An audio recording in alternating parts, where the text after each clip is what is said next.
Not too long ago, I talked about the Borderlands movie and how epically it's flopped. I would have loved to see a different result, but alas, this is one of those video game movies that is more akin to what we saw in the before times when video game movies were seen as a bit of a laughingstock because they just never rose to the occasion.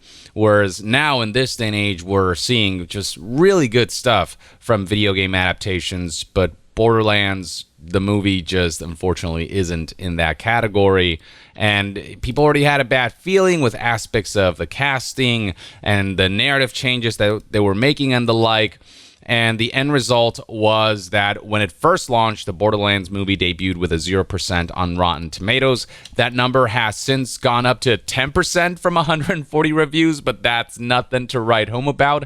That's still pretty abysmal and one of the worst reviewed movies of all time. And user reviews reflect a movie that is overall not particularly well received, and judging from the fact that this has only been reviewed by over 500 users, it suggests that not a lot of people went to watch this movie. And despite Take-Two CEO Strauss Zelnick begging people to give this film a chance, don't listen to the critics, we worked really hard on this, the general consensus is that people gave it a chance and it just wasn't what they wanted. It's a PG-13 Borderlands movie that tried to do its own thing narratively, but it's still based on Borderlands 1, and in trying to appeal to everyone, it ultimately appealed to no one. And so the end result is that I reported previously that the Borderlands movie bombed with a mere $8.8 million weekend, debuting in fourth place, and this is in the United States.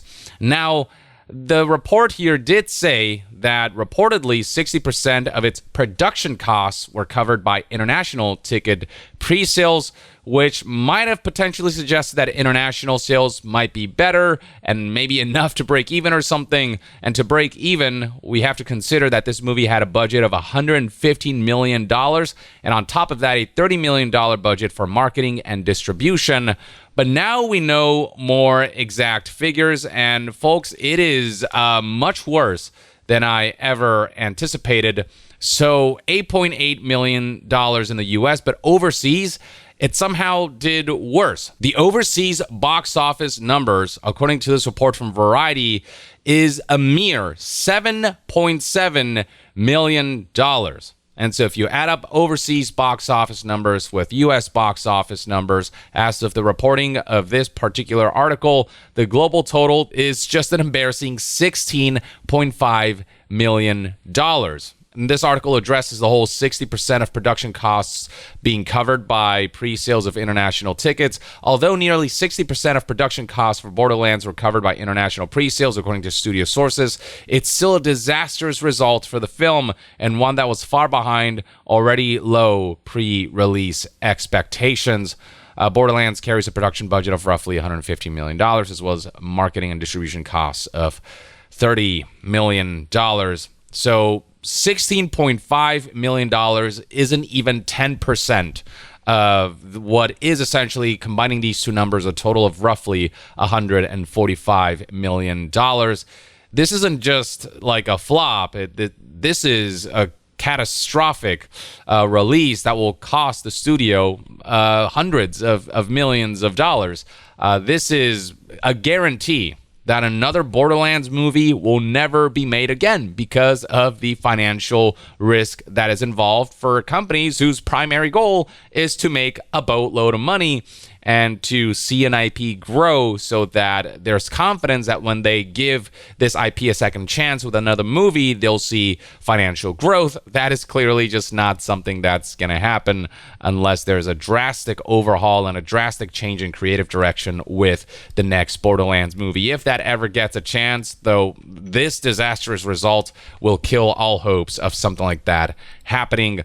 So, yeah, just the box office numbers far more abysmal than I expected. I thought break even or something, but no, it really bombed to hell. Now, Randy Pitchford, who is the head of Gearbox and the head of, Borderlands, he took to Twitter to express some thoughts about the predicament surrounding the Borderlands movie. At first, the tweets were, just mainly him celebrating that he got to go to the premiere and see the movie with friends and folks. And, that's cool and all. Like, I get, like, having pride in your work, even if it doesn't do well financially or whatever. And, if you want to put the energy out there, fine, fair enough. And at first, it seemed like he was actually even, like, taking some feedback when somebody tweeted for the Borderlands movie. I feel like they should have just done a retelling of Borderlands 1, but with more depth in the game. I don't know why they disregarded the source material so much just to have it so non-Borderlands players would be confused watching it. Randy Pitchford responded with, "Is this a sentiment anyone else shares? Should the movie have just done a one-to-one retelling of Borderlands 1? This platform lets someone like me hear from someone like you, which is cool. Thanks in advance. Very helpful and constructive feedback." So that's a good way to kick things off. That's a good way to have a conversation with your community. So I thought, okay, like he's taking it well, at least. But then there was a series of tweets involving him calling out one specific journalist, Paul Tassi from Forbes, who really did not like the movie. The review that he posted, the headline reads, "A Borderlands fan regretfully reviews the Borderlands movie." And just reading through this review, it's pretty brutal, but pretty honest, and it never delved into like personal insults or anything. It was just somebody who really loves Borderlands saying, "I was really disappointed with the movie. It just doesn't appeal to anybody. It doesn't do anything particularly well, from narrative to the casting to the fact that the storytelling it's so far removed from what the game did, and its PG-13 aspects, the jokes not landing, so on and so forth." And I mean, he did say, "This will die here alone. No more movies. Nothing like this should be attempted again. In some other world, I can see a cool animated Borderlands series possibly having worked on Netflix, but whatever A-list blockbuster this was supposed to be, despite a few brief moments where it works, it overwhelmingly does not, and it actually makes me concerned about Borderlands 4 if this is the kind of thing the studio thinks is good now." So harsh words, but this was just an article that he published, and at no point in this article, and I searched, did Paul Tassi mention Randy Pitchford or issue personal attacks. He just expressed genuine thoughts about the movie that he saw as a fan of the series and the concerns that he has surrounding the IP as a whole. Randy Pitchford took that personally. In a first tweet, he talked about how he just blocked a bunch of nasty accounts, but in the process accidentally blocked a couple accounts who were, being more constructive and not being nasty, and he apologized for that and whatever. And yeah, I mean, look, if you want to block people who have nothing constructive to say, are just harassing you and issuing insults that contribute nothing to the conversation, fair enough. But then specifically when it comes to Paul Tassi, he said, "Oh, except that Paul Tassi guy, it was pointed out to me that I blocked him too. So far, I think I accidentally blocked 3 people. Not Paul Tassi. He was blocked on purpose, intentionally. I thought he was being a dick, and so him I blocked on purpose. I unblocked him later, but I might block him again. Something about that dude's attitude just feels off to me. I read some shit he wrote where he seems to act like he knows me and fronts like he knows something he doesn't, and doesn't rub me right. Bad vibes." I'll say again, like, I looked through Paul's articles. At no point does he ever mention Randy Pitchford personally, and at no point do his articles like personally attack Randy. The articles just express honest thoughts about the Borderlands movie, however harsh they may be. He just reviewed the movie, which is his job. Randy continues, "But I don't know him at all and only know what he writes on Twitter, so who knows? The internet can be a mess sometimes. It's strange to be someone other people seem to want to think about and talk about, and I know he's super obsessed with the stuff me and my company make, and I know he's a dude who is making a living talking shit, so good for him. I am not in the mood to want to fuck up his money, so have at it, my dude. Be cool." Just that, like, the ramblings of somebody who is about to get just a whole lot of bad press and just bad optics for this. Paul Tassi took notice of this particular happenstance and highlighted how, Randy Pitchford now sort of started to make this personal.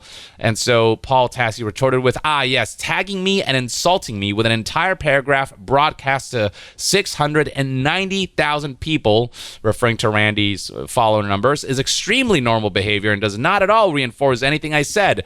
Thank you for unblocking me, sir." He continues, "Also, if by super obsessed you mean I've played hundreds of hours of every Borderlands game, a series I like, wow, you got me. Like, yeah, like, Paul is obsessed in the sense of, like, I am a fan of the Borderlands series, which should be taken as a huge compliment, and he really cared about the Borderlands movie being, hoping that it would be good. He had every right to express his disappointment because, alas, as a fan, their fans especially are going to be doubly scrutinizing in terms of the work that is output, especially when it's an adaptation of something that they love. Paul also posted another tweet about this saying, also, is this an actual threat? It reads like a threat, the whole section of, I'm not in the mood to want to fuck up his money. But then he just highlighted exactly what happened, which was literally the entire thing is, I reviewed the movie poorly, pointed out that it was reviewing poorly generally, said he blocked me, which is whatever, but also that he blocked huge Borderlands creator Killer 6, which seemed wild. Anyway, appreciate everyone going to bat for me, and his replies means a lot. And then from there, we saw Randy Pitchford respond to Paul, noting how this is rather not a good look kind of behavior, blasting someone personally for his review in front of 690,000 people. He responded with, "It is my opinion that you enjoy talking shit at my expense. Your comment here further reinforces my opinion." Paul was just defending himself because you put him on blast in front of 690,000 people. So, he has a right to retort if he feels like it. It's super strange given that you seem to love something I also love and brought into the world. I'm just trying to make entertainment. I'm glad some of it has really engaged you.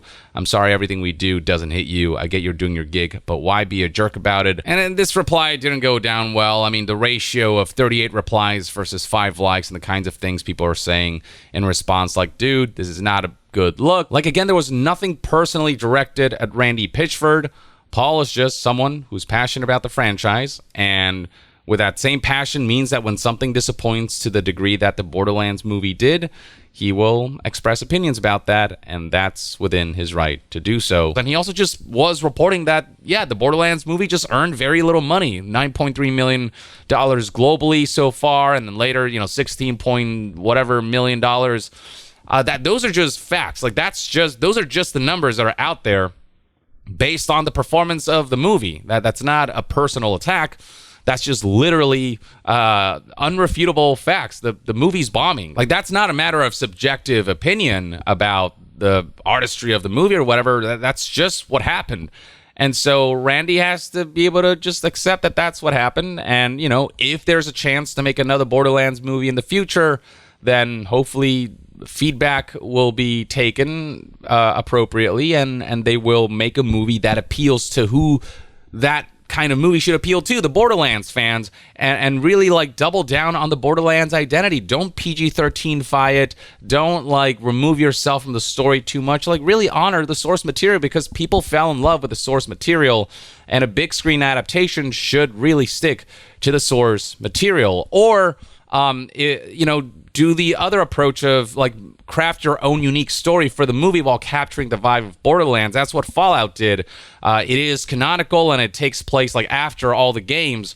And with that, they were able to tell unique stories with unique characters that allow them a certain level of creative freedom. You can take that approach, or you can do what The Last of Us did, and they just essentially almost one-to-one retold the story of the game, and they honored the source material for the most part.